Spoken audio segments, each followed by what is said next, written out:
오디세이아 12권 시작하겠습니다.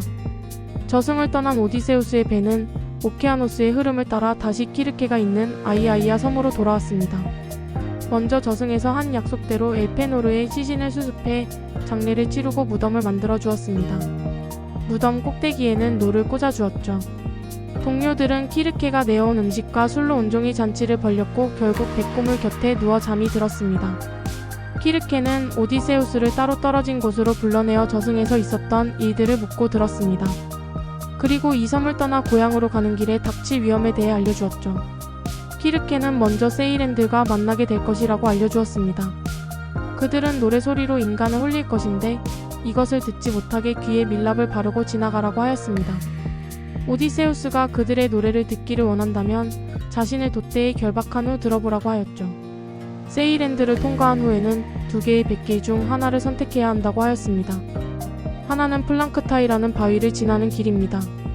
이 바위들은 스스로 움직이며 지나가려는 모든 것들을 파괴합니다. 제우스에게 암브로시아를 전해주는 비둘기조차도 지나갈 수 없을 정도이죠. 어떤 배도 이 바위를 무사히 통과하지 못했는데 헤라의 도움을 받은 아르고만이 이오코스로 돌아가는 길에 이 바위들을 지나갔습니다. 오디세우스의 배가 통과할 수 있을 가능성은 제로이죠. 다른 하나는 스킬라와 카리티스가 있는 곳을 지나는 길입니다. 이곳은 봉우리 둘 사이를 지나는 좁은 해협으로 한 봉우리의 중간에는 안개로 덮인 동굴이 하나 있는데 이곳에 스킬라가 살고 있었죠. 스킬라는 상체는 여인이지만 허리 아래부터는 괴물입니다. 6개의 긴 목이 나 있는데 각각마다 끔찍한 개의 머리가 있습니다. 입에는 이빨이 3줄씩 나 있죠. 배가 지날 때면 긴 머리를 내밀어 사람들을 머리 하나당 한 명씩 낚아채어 갔습니다. 아직까지 희생자 없이 무사히 통과한 배는 없었죠. 스킬라의 맞은편의 낮은 봉우리에는 무화과 나무 한 그루가 자라고 있습니다. 그 밑에는 카리티스가 바닷물을 빨아들이고 있죠.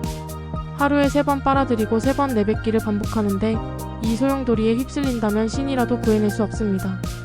키르케는 카리티스로 배를 몰았다가는 모두 파멸을 당할 수 있으니 6명의 전우를 잃더라도 스킬라의 봉우리 쪽으로 접근해 배를 몰아가라고 충고하였습니다. 오디세우스는 스킬라를 물리칠 방법은 없는지 물었습니다. 고집스러운 사람 같으니 당신은 또다시 전쟁의 일들과 그 노고를 향해 몸부림치는 건가요? 죽음을 모르는 신들 앞에서도 물러서지 않을 작정인가요? 스킬라는 죽음을 모릅니다. 사악하고 끔찍하며 골치 아픈 데다가 포악하기까지 해요. 맞서 싸울 수 있는 상대가 아니라고요. 힘도 소용없어요. 최고의 힘이라면 그저 그녀에게서 달아나는 것뿐입니다. 만일 당신이 그 바위 곁에서 무장을 갖추고 머뭇거리다가는 그녀가 그 많은 머리들로 그대에게 또다시 달려들어 그만큼의 사람들을 낚아챌까봐 걱정이 됩니다. 그러니 당신은 그저 온 힘을 다해 배를 몰아나가고 스킬라의 어미인 크라타이스를 불러보세요. 그녀는 죽게 마련인 인간들에게 재앙이 되게 하려고 스킬라를 낳았지요. 그러면 그녀는 스킬라가 이후에 또 덤벼드는 걸 막아줄 겁니다. 키르케는 이후에 닿게 될 트리나키아 섬에 대해서도 말해주었습니다. 그 섬에는 새끼를 낳지도 않고 죽지도 않는 많은 소떼와 양떼가 있는데 파에투사, 렘페티에라는 요정들이 돌보고 있습니다. 둘은 네아이라라는 여신이 헬리오스에게 낳아준 딸들이죠. 헬리오스의 가축들을 해치지 않고 내버려둔다면 오디세우스 일행들은 고생을 하더라도 이타카에 갈 수 있을 것이지만 만약 가축들을 해친다면 그대의 전우들은 파멸을 맞고 오디세우스 역시 귀향이 늦어지고 혼자만 남의 배를 타고 돌아가게 될 것이라고 알려주었습니다. 다음날 오디세우스의 배는 아이아이아 섬을 떠나 바다를 향했습니다. 키르케는 그들을 배웅하며 순풍을 보내주었죠. 오디세우스는 얼마 뒤에 만나게 될 세이렌들과 그들에게 어떻게 대처할지를 동료들에게 알려주었습니다. 밀랍을 지지겨 모든 전우들의 귀에 발라 소리를 막았고 자신은 세이렌의 노래를 들어볼 요량으로 동료들로 하여금 자신을 돛대에 묶어놓도록 하였죠. 배가 세이렌의 섬에 가까워지자 바람이 먹고 바다도 잔잔해졌습니다. 그들은 노를 저어 섬 가까이 다가갔죠. 세이렌들이 앉아있는 주변에는 사람들의 뼈가 무더기를 이루고 있을 정도로 많았습니다. 배가 다가오자 세이렌들이 노래를 부르기 시작했습니다. 칭송이 자자한 오디세우스여, 아카이아인들의 위대한 영광이여, 이리로 와서 배를 세우고 우리 둘의 목소리를 들어봐요. 우리들의 입에서 나오는 달콤한 음성을 듣기도 전에 검은 배를 몰고 이 곁을 지나간 사람은 아무도 없답니다. 그러면 그 사람은 낙을 누리며 더 많은 것을 알고 가게 된답니다. 우리는 드넓은 트로이아에서 아르고스인들과 트로이아인들이 신들의 뜻에 따라 겪었던 모든 일을 알고 있으니까요. 만물을 먹여 살리는 대지 위에서 일어나는 일들을 우리는 모조리 알고 있으니까요. 세일에는 아름답고 매혹적이지만 치명적인 유혹을 상징합니다. 본능적인 유혹뿐만 아니라 금지된 지식에 대한 갈망을 자극하기도 하네요. 세이렌의 음성을 들은 오디세우스의 심장은 격동되었고 동료 전우들에게 자신을 풀어달라고 소리쳤습니다. 하지만 미리 약속한 대로 동료들은 더 많은 밧줄로 그를 짓눌러가며 묶었고 열심히 노를 저어 세이렌들을 지나갔습니다. 노래소리를 들을 수 없을 정도로 벗어나게 되자 갑자기 세이렌의 섬에서 굉음이 일며 거대한 파도가 일었습니다. 손에 든 노를 놓치고 배가 멎을 정도였죠. 이것은 세이렌들이 죽었다는 것을 의미합니다. 마법적인 존재는 그 마법이 간파당하고 파괴되었을 때 소멸되어 버리는 것이 일반적이죠. 오이디푸스가 스핑크스의 수수께끼를 풀자 스핑크스가 추락해 죽은 것과 같은 일입니다. 이제 스킬라와 카리티스를 지나가야 할 차례였죠.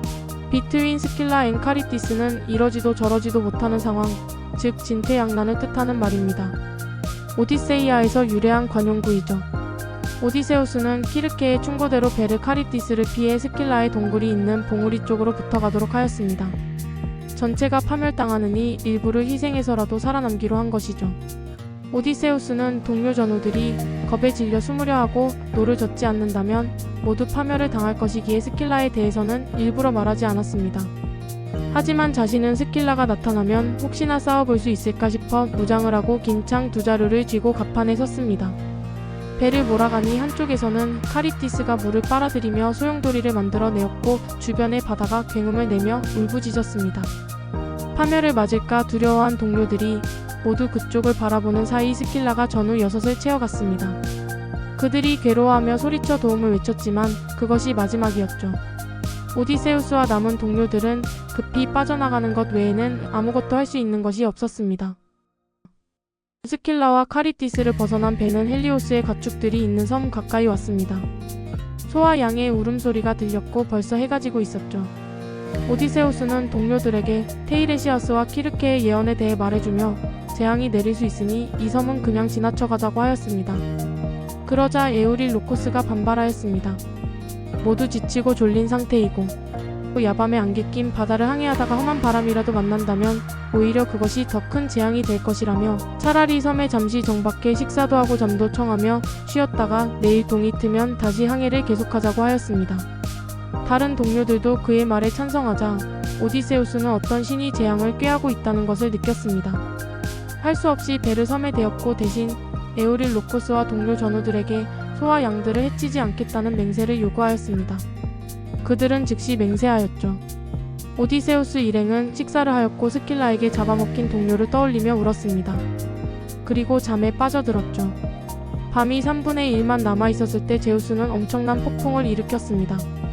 새벽이 되자 배가 폭풍 우에 휩쓸려가지 않게 빈 동굴 속으로 끌고 가 닷을 내려두었죠. 오디세우스는 회의를 열어 다시 모두에게 말했습니다. 친구들아, 빠른 배 안에 먹을 것도 마실 것도 있으니만큼 혹시 우리가 무슨 변을 당하지 않게끔 저 소들에게서 떨어져 있자꾸나. 저 소떼와 튼실한 양떼는 만물을 내려보고 만사를 귀로 듣는 두려운 신 헬리오스의 것이니까. 폭풍이 멎자 이후로는 한 달 내내 남풍과 동풍만 불었고 다른 바람은 전혀 일지 않았습니다. 고향으로 가기 위해서는 서풍이 필요하였죠. 배 안에 있는 것들을 모두 먹고 나자 사냥으로 새를 잡거나 낚시로 물고기를 잡아 끼니를 때웠습니다. 오디세우스는 섬의 높은 곳으로 올라가 신들에게 기도하였습니다. 그러나 신들은 그에게 달콤한 잠을 쏟아부었습니다. 한편 에오릴 로코스가 동료들을 꼬드겼습니다. 전우들이여, 고생들을 겪었다만 내 이야기도 들어들 보게나. 비참한 인간들에게 가증스럽지 않은 죽음이야 없댔지만 굶어 죽어 운명의 몫을 따라가는 것만큼 가련한 것은 또 없을 테지. 자, 이럴 게 아니라 헬리오스의 소떼 중에서 가장 좋은 녀석들을 몰고 와서 너른 하늘을 차지하고 있는 신들에게 제물로 바치자꾸나.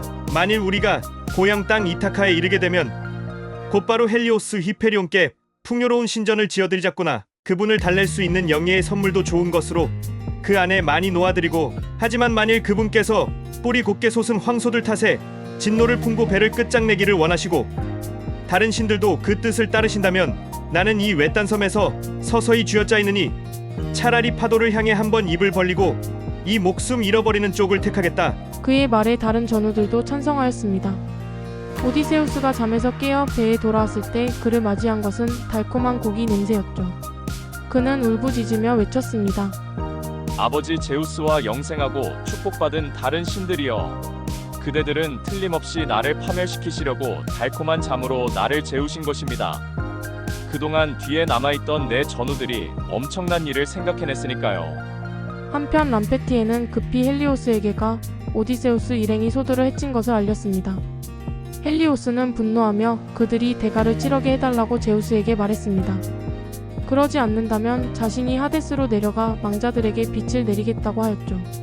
제우스는 벼락으로 배를 산산조각 내주겠다며 그를 달래었습니다. 징조는 바로 나타났습니다. 소가죽들이 땅 위를 기어다니기도 하고 꼬치에 깬 고기 조각들이 음매하며 울었죠. 트리나키아는 금기의 섬입니다. 하지만 신은 굶주림이라는 시련을 내리며 인간을 시험합니다. 과연 신의 명령을, 즉 절대적인 금기를 지키며 자신의 욕망과 타인의 유혹 앞에서 끝까지 자제할 수 있는가? 결과만 보면 이 시험은 탈락입니다. 물론 오디세우스 자신은 직접 소를 죽이지 않았으며 먹지도 않았지만 동료의 행동을 막지 못한 책임이 있습니다. 오디세우스는 모든 것을 통제할 수 없으며 이는 그의 한계이자 비극적 운명입니다. 7일이 더 지나자 마침내 동풍과 남풍이 멎었습니다. 오디세우스 일행은 드디어 섬을 떠났습니다. 어떤 육지도 보이지 않고 하늘과 바다만 있게 되었을 때 제우스가 제피로스를 불러 폭풍을 일으켰습니다. 돌풍이 돛을 단줄을 끊었고 돛대가 넘어지며 키자비의 머리를 내려쳤습니다. 그리고 제우스는 배 안에 벼락을 내리꽂았습니다. 배는 부서지고 사람들은 배 밖으로 떨어져 파도에 휩싸였죠. 오디세우스는 겨우 부서진 돛대와 배의 용고를 하나로 묶고 그 위에 앉아 바람들에 떠밀려 다녔습니다. 제피로스가 그치자 이번에는 노토스가 그를 반대 방향으로 떠밀었습니다. 밤새 떠밀려 다니다가 해가 뜰 무렵에 스킬라와 카리티스 앞으로 오게 되었죠. 마침 카리티스는 물을 빨아들이는 참이었는데 오디세우스는 몸을 솟구쳐 무화과 나무를 붙잡고 매달렸습니다. 발을 디딜 곳도 전혀 없이 가지를 붙들고 한참이나 있다가 카리티스가 다시 물과 뱃조각들을 뱉어내기 시작하자 몸을 던졌습니다. 그는 긴 나무 하나를 잡아 올라타고 두 손을 노삼아 저어갔습니다. 9일 동안을 표류하다가 열흘째 오기기아 섬 가까이에서 칼립소에게 구해졌죠. 칼립소는 7년 동안 오디세우스를 아끼고 돌봐주었습니다.